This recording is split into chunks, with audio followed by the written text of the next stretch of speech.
Previously on Pruett's Sinister Escapades. Paris, 1846. Beneath the city's brilliance and beauty lies something older, deeper, more dangerous. At the heart of it all is Monsieur Beauregard, a Dorvo vampire cloaked in intellectual charm, whose lectures on spiritual alchemy draw Paris's brightest minds. But behind the salon doors and candlelit lectures, he guards something more valuable than knowledge, something Pruett, the infamous Lamia Demon, now seeks. Drawn to whispers of ancient power, Pruett blends in among the mortal crowd, hiding fangs behind wit, madness behind charm.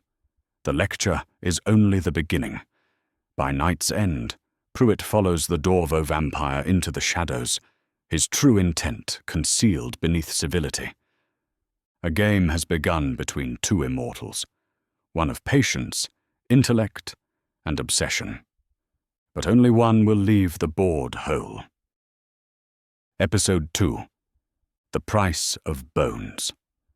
Beauregard's study was a world apart from the lecture hall above, a sanctuary hidden deep within the catacombs of Paris.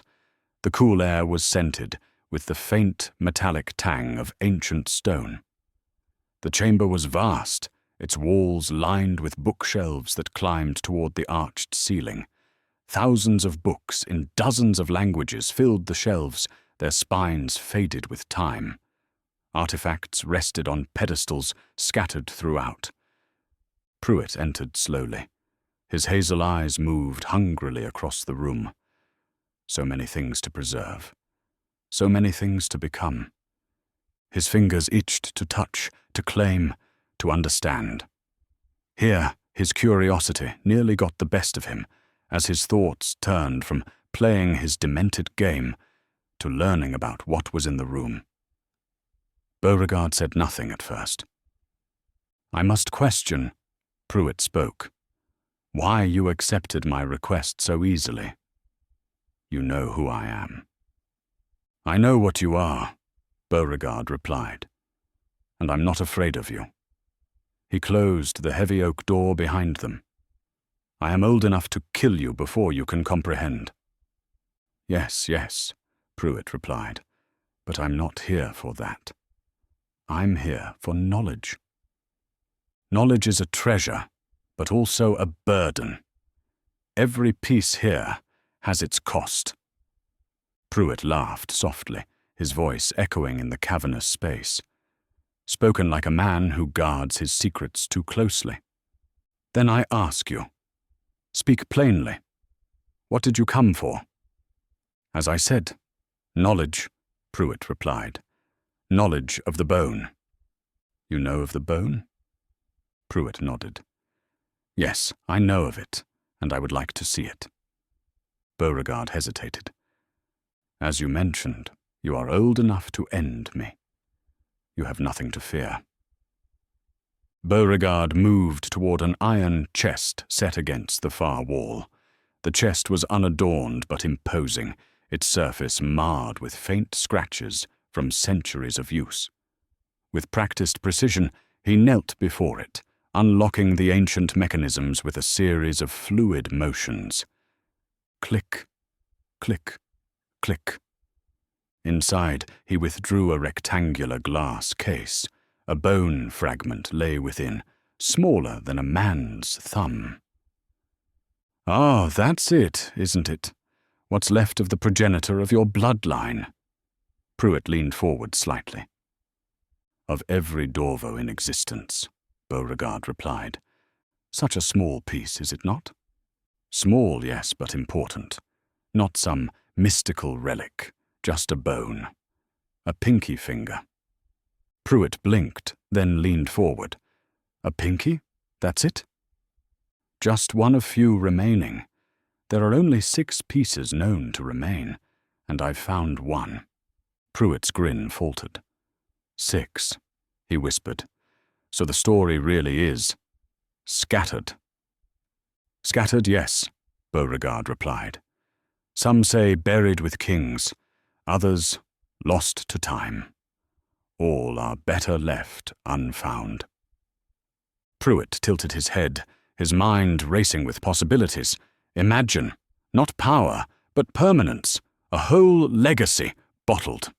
He crouched to get a better look. Fascinating, he murmured, but his mind was already spinning. To have just one piece of a being as ancient and powerful as the first Dorvo vampire, it was too much to ignore. Beauregard carefully placed the case back into the chest. Finding each bone has been my life's work. They are symbols of hope, but also of caution. Pruett rose, brushing dust from his coat. Caution? Oh, monsieur. Power never waits for caution. It finds the bold, the curious.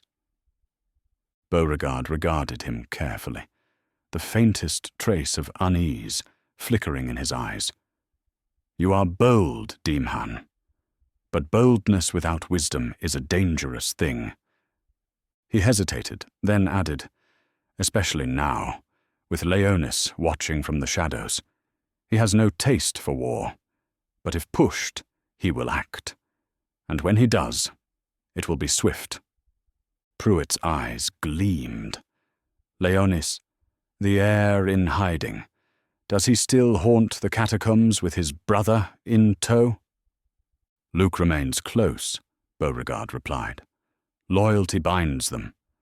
But Leonis, he is more than you think, and less forgiving than I am. Pruett chuckled, his usual smirk returning. Danger and I are well acquainted. I find it odd that you would be interested in something like this without a callous plan in play. I am a lover of history and lineage, Pruett replied. Of course, Demhan have a complicated history, filled with tales, lies, and half-truths. And your sire never told you of your history, never mentioned the very first demon, created by dark magic. Pruett shrugged. Why would she? A demon only truly cares about him or herself when it comes down to it. Their conversation continued long into the night, a dance of guarded revelations and veiled intentions. Beauregard spoke of ancient texts and hidden knowledge, of rituals too dangerous to perform. Pruett listened intently, filing away every detail, every hint of weakness. As the hours passed, a fragile camaraderie seemed to form between them, though it was built on mutual suspicion. Pruett's charm and wit were disarming, even for a Dorvo vampire as seasoned as Beauregard. Eventually, Pruett decided that it was best he left. The sun will be up in a few hours, he said.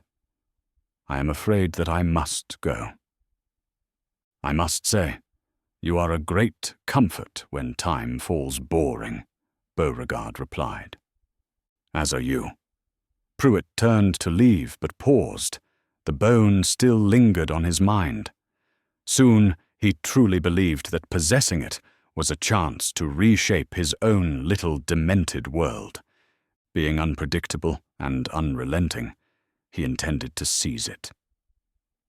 Oh, one more thing. He spun on his heels to face his new target, who had his back to him. Pruett moved quick, and unfortunately, Beauregard turned too late. The knife rushed from left to right across his neck, just deep enough to do its job and injure the Dorvo well enough to make the fight somewhat even. Still, Beauregard moved fast with centuries of battle behind him. He caught Pruett's wrist, twisting hard. Bone cracked, but Pruett snarled, twisting loose with inhuman strength. He slammed Beauregard into a bookshelf, shattering wood and ancient bindings. Dust clouded the air like ash. The fight was brutal. Pruett fought like chaos incarnate, wild, erratic, brilliant. He didn't seek dominance, knowing that soon the wound would slow down his enemy. He sought breakage. Now, pinned against a toppled pedestal, Beauregard gritted his teeth as blood continued to run down his chest. "It seems you don't know me as well as you believed," Pruett said. "Oh, I do," Beauregard gasped. "I just didn't think you'd be this careless." "That's the difference, isn't it?" "We demon are careless." Pruett stepped back, releasing him. He watched while Beauregard grasped his neck and staggered briefly before falling to the floor. "Never turn your back on a demon," Pruett whispered, as he watched Beauregard beginning to melt right before his eyes. However, there was something he wanted. Something he needed. And if he was to get it, he had to move quicker than death itself. If it was possible for a pinky bone of the very first Dorvo to survive, perhaps something would survive from Beauregard as well.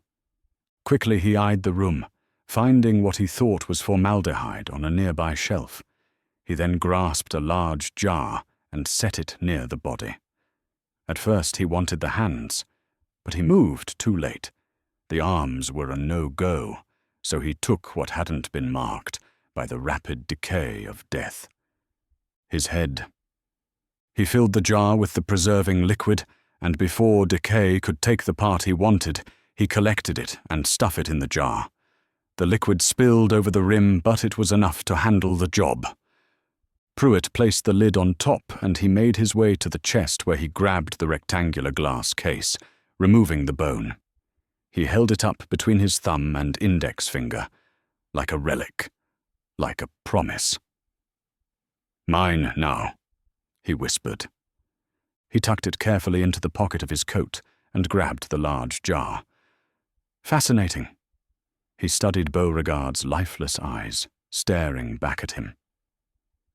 "I must truly thank you for the lesson, monsieur. It is one I will not forget." You've been listening to The Price of Bones, Episode 2 of Pruett's Sinister Escapades. One relic claimed, one legacy shattered, and Pruett is just getting started. This is Dark Magic Stories, where the past doesn't stay buried.